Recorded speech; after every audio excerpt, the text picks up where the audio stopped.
Welcome to Comics Bazaar, the channel of comics commentary and arcana. This video features the Uncanny X-Men number 324, cover dated September 1995. And the cover featuring Wolverine going at it against this member of G Nation, Vessel, is by Carlos Pacheco, inked by Terry Austin and colored by Steve Buccellato. Signatures over here on the left hand side. It's a pretty cool cover actually, an interesting decision to make the title transparent so we get to see most of that full moon there in the background. Let's open this one up to the splash page, and we have the title of the story, which is Deadly Messengers, and the creative team over here: Scott Lobdell, writer, Roger Cruz, guest penciler, Tim Townsend, Russell, and I'm not sure what Russell's first name is now that I think of it, Al Milgram on inks, Richard Starkings and Comicraft digital lettering, Steve Buccellato and Electric Crayon on the digital colors. So this is quite an interesting looking opening splash page, and it's set in New Orleans, and it's Psylocke, and she's in her psychic armor for when she's on the astral plane or in somebody's mind. And the question, of course, is whose mind might it be with that particular background? She says to herself, I shouldn't be here. He'll kill me if he finds out. So who might that be?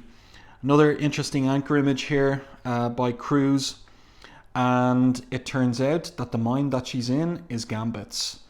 And she's here because in the previous issue, Gambit, when he awoke and interrupted her and Archangel training in the danger room, caused a wave of alertness to danger in her, and she wondered what that might mean. So she's trailing him here through his psychic version of New Orleans, thinks that she has eluded him, thinks it's time to get out of his mind, and just at that point he catches her and says, "Where are you off to, Psylocke? Surely didn't come all this way, Cher, just to leave?" As he's got one of his cards kinetically charged. So what's going to happen next? Let's turn the page, and we're back in reality. And Gambit, who has been in a coma for 3 weeks, but has woken up from it, grabs Psylocke's hand and tells her something. He's talking to her about prying uninvited in his head, and he says, "Don't never need that kind of help."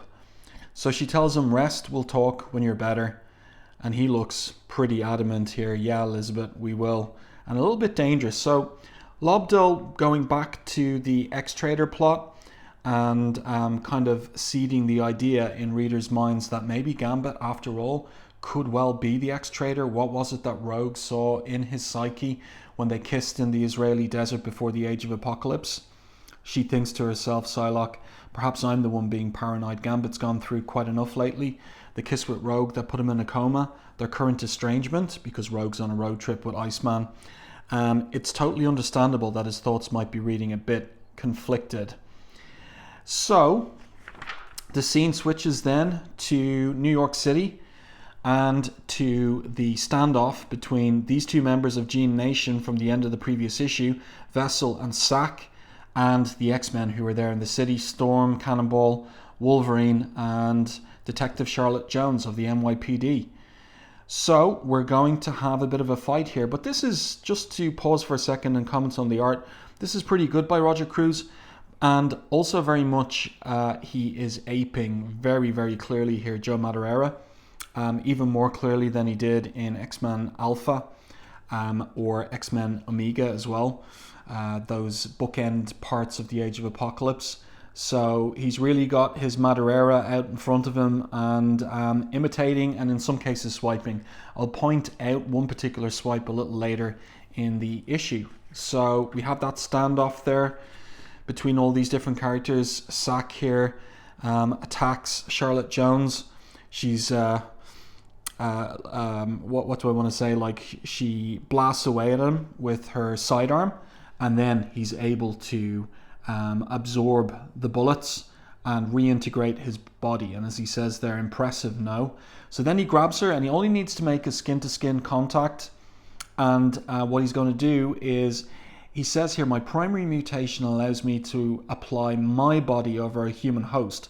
So he'll be a sack in which she is absorbed, and the process is 100% fatal, as he says. But Cannonball intervenes, grabs Sack, blasts him out of the side of the wall and up into the air. This is very Madureira-esque, these feet here. So definitely a case of Roger Cruz looking at something for those drawings. Now, at this point, I think that we might have moved beyond Tim Townsend on ink. The first portion of the comic is inked by Townsend. And now we have Wolverine facing off against Vessel. But Vessel is pretty powerful here, so Storm goes into action too. And it turns out that Vessel is a vessel for the souls or psychic residue of the victims of Gene Nation, all the around 36 people that were massacred in the discotheque in Manhattan. So Storm uses her powers against Vessel, and of course the challenge might be whether they can release those souls from Vessel's body so that the victims can rest in peace. And then the scene switches to half a country away, so it's Millstone, Arizona, and we have Rogue and Iceman. They're on the road, but they got a flat tire, so they've walked the miles into town in order to get a bite to eat first, and then maybe get a mechanic to see to their car. Now, on these pages, you can clearly see that Cruz is less Madureira-like. Now, this is a Madureira face there on Iceman, but for the most part, what we're seeing here, my conjecture is, we're seeing Roger Cruz's own style here. This is how he draws when he's not copying Madureira, when he hasn't got a Madureira drawing that he's swiping. This is the way his art looks, and it looks much more, what would I say, like looser, more plasticky. The female faces are quite long and very different from Madureira's style. Here, Rogue doesn't look even like, she doesn't look like a Jim Lee style. She doesn't look like a Madureira style. And as I'm saying, I'm pretty certain that this is all Roger Cruz. He's not looking at anything for drawing Rogue there. Same here and same over here as well. Now, Iceman has been having some issues since issue 314 of Uncanny X-Men, when Emma Frost took over his body, and he's started seeing Emma Frost around him, starting in the previous issue to this one, and here he's seeing her now as a waitress in the tavern where they're settled currently. And of course, Rogue doesn't see what he sees, so he's a bit startled, and the whole question is what's going on. But now the story shifts back to high above Manhattan, and we have Cannonball versus Sack here. And Sack is in contact with Cannonball, and Cannonball's usual invulnerability is not operating here. So Sack says to him, I'm going to use you to destroy the rest of your team. So Cannonball thinks to himself, come on, Sam, that'll be a pretty lousy way to end your first mission as an X-Man, because Cannonball has graduated from X-Force to the X-Men, and he's now a fully fledged member of the X-Men. So that's quite the journey for Cannonball, from New Mutants to X-Force and now a fully fledged X-Man. And then back down on the street below, we've got Vessel. He's out and rampaging on the street, attacking humans, because that's Gene Nation. They're against humans, and their boast earlier on in the issue is that for every mutant that's ever been killed by a human, they're going to kill 100 humans. And also, who was there in the middle of Manhattan, but it was Graydon Creed, and he was making an anti-mutant speech. And so he's got his bodyguards around him, and they start blasting away at Vessel here in order to protect Creed. But Vessel throws a big chunk of masonry at him. Heads up, Creed, he says. So let's continue here, and then we've got the Beast. So the Beast was visiting Trish Tilby in order to berate her for breaking the story about the legacy virus, which has now mutated so that it doesn't only affect mutants, but also humans too. But mutants are getting the blame for the virus. So here he is. So he grabs that big hunk of masonry, and he says, if you get all smooshed, you'll shoot my rescue all to HE double toothpicks, all to hell. Quite candidly, with all the bad press we genetically challenged have been getting as of late, we could really use the photo op. So this is one of those swipes that I was talking about. This in particular is from Astonishing X-Men number 3, and he's swiping Sabretooth's torso here, but he's giving a different lower body with the legs, and also obviously Beast's face there. But that is Sabretooth's torso when he's in that fight against Holocaust in Astonishing X-Men number 3. You can check that out to see what I'm talking about. So Creed here, not grateful, he says, don't think this garners you any goodwill, X-Man. If you mutants weren't using this city as a battleground in the first place, he was about to say, but Beast says save it, as he throws that hunk of masonry back at Vessel. He says, note to self, next time I pass by and see this Yahoo wannabe player in trouble, pass by. And look at the graffiti on the back wall there. Who watches the Watchmen? Little joke there from Roger Cruz, eh? So then we're back with Storm. That's a pretty good drawing of Storm. And she is hovering over Vessel, using her powers over the elements to attack him with lightning. So he's getting blasted by that. And very interesting, when he sees her, he makes an oath by Mikhail's breath. So the last time that we saw Mikhail Rasputin was in issue 293 or 94, when the Morlocks took Manhattan. And at the end of that, it was a three-parter. It was Scott Lobdell. It was his first story where he was plotting the story after the departure of Whilce Portacio and Jim Lee to Image. And at the climax and culmination of that story, Mikhail Rasputin, who had allied himself with Callisto down in Morlock Alley, committed suicide, apparently. But the whole question is raised here as to whether Mikhail is really dead. And maybe does he have some kind of relationship to Gene Nation? Because Gene Nation have referred to the Morlocks and have referred to the Morlocks as their forerunners. So what's going on? And also, Vessel here says in relation to Storm, or he identifies her as First One. And this is what he says. It won't, in terms of being stopped, he says, it won't be at the hands of one who let our kind be sentenced to a living death. So, because of course Storm was formerly leader of the Morlocks. So there's a little bit of a mystery being seeded here by Lobdell in terms of who is in the background, who is the evil genius behind Gene Nation. Wolverine asks, what's he talking about, Storm? So she makes the point about the connection to the Morlocks, and then Wolverine loses his command of his speech, and he says slights, but he's growling. Since losing the adamantium, the narrative caption says, the adamantium skeleton that had so long been a part of his body, that was in Adjectiveless X-Men 25, Magneto removed it from his body. Wolverine has had difficulty maintaining a grip on his humanity. So that's interesting. So taking the adamantium out didn't just leave him more vulnerable in terms of not having that laced into his skeleton, but also it's having a psychological effect on Wolverine. He's becoming more bestial. So he starts lashing out with his bone claws at Vessel. And the narrative captions continue, but his words come out as hisses, his thoughts as growls. So the man called Wolverine settles for letting his actions speak for him. So as he's tearing away at Vessel, Wolverine begins to get his speech back. And he says to the Beast that he's feeling better every second, just like the old days. Wolverine says here, being tossed around seems to be smacking some sense into me.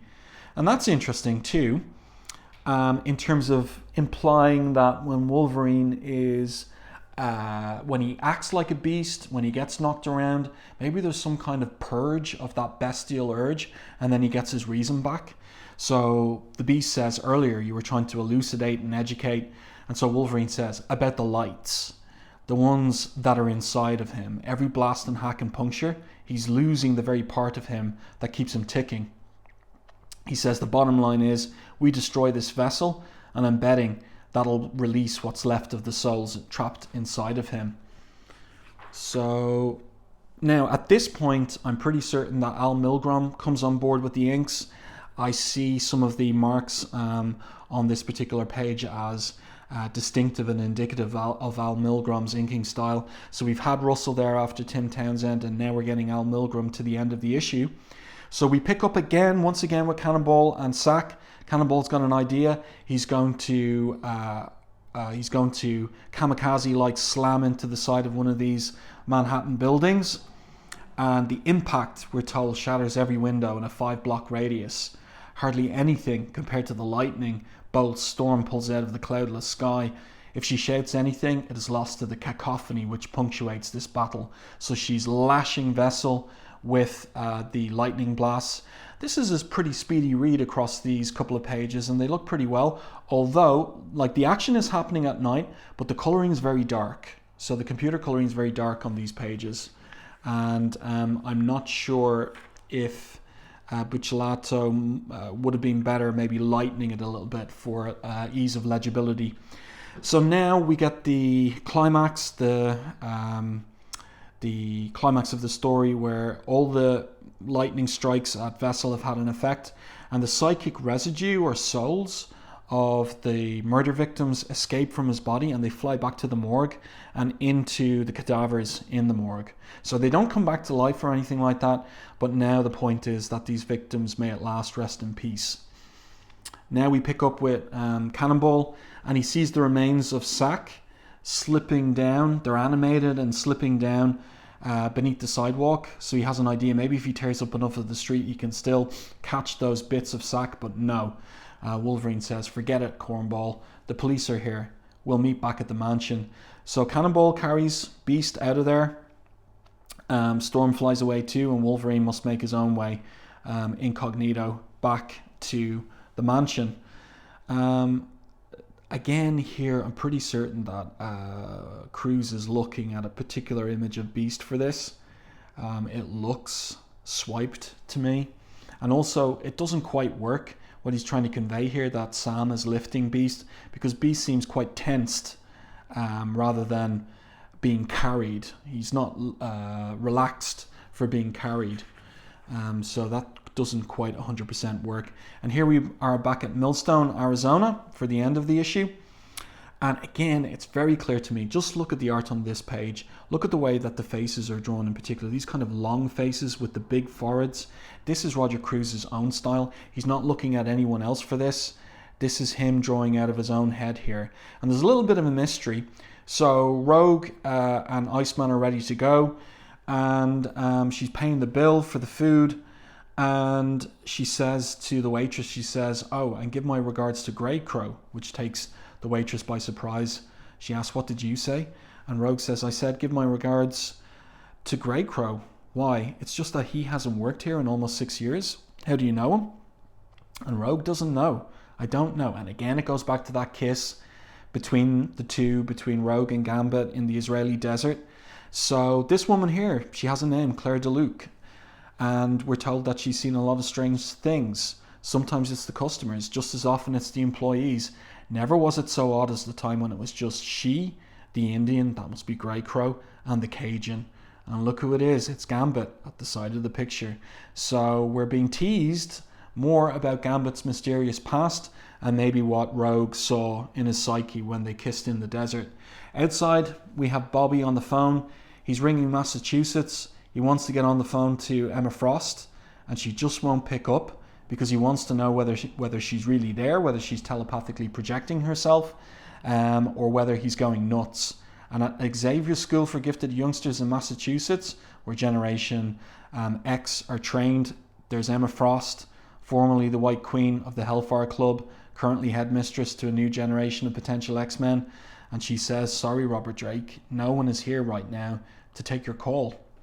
Next issue, Vengeance of a Nation. So this Gene Nation storyline is continuing, but in the very next issue, 325, it's a kind of an anniversary issue, and Joe Madureira comes back, and he comes back with quite a bang. So that's something worth waiting for in terms of my review of it, which will be coming very soon. We've got an information page there about all the various X titles. Look at them all. Like, you've got 1, 2, 3, 4, 5, 6, 7, 8, 9, 10, 11, 12. A dozen X titles coming out this particular month, September. That will make that would make a hell of a hole in a young person's allowance or pocket money in order to pick up all these different titles. Wow, unbelievable. So there you go. There's no letters page this issue. I do hope that you enjoyed this review and commentary of Uncanny X-Men 324. Let me know what you thought about this issue in the comments below. And also, if you enjoyed my review, please like the video on YouTube. And if you haven't done so already, subscribe to the channel and stay tuned for more content like this.